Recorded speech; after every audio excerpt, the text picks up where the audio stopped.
And in the last few years, we have been tested a long time on our western border.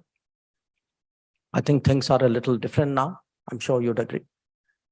That a few things have happened in 2016 and 2019. And we have been tested. We are still being tested on our northern borders. We have today the image of a country which is willing to do what it takes to defend its national security interests, which is a very, very, it is a very forbearing country. It is a very patient country. It's not a country which goes around picking fights with other people, but it is a country which will not be pushed around. It is a country which will not allow its basic bottom lines to be crossed by anyone. Sometimes, as I said, it's a very polarized world. Your polarized world is a nice way of saying different countries try to pressurize you.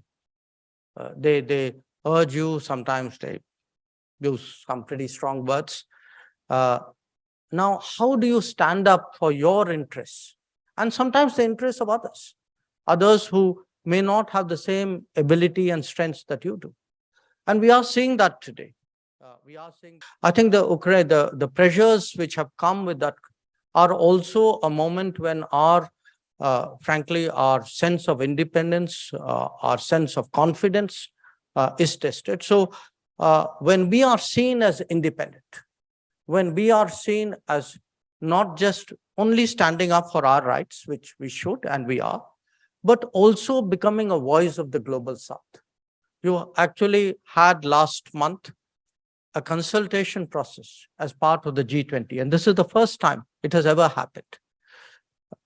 We, as president of G20, at the level of Prime Minister, myself, Finance Minister, and Trade Minister, and Environment Minister, we actually, in the space of a few days, had a consultations with 125 countries.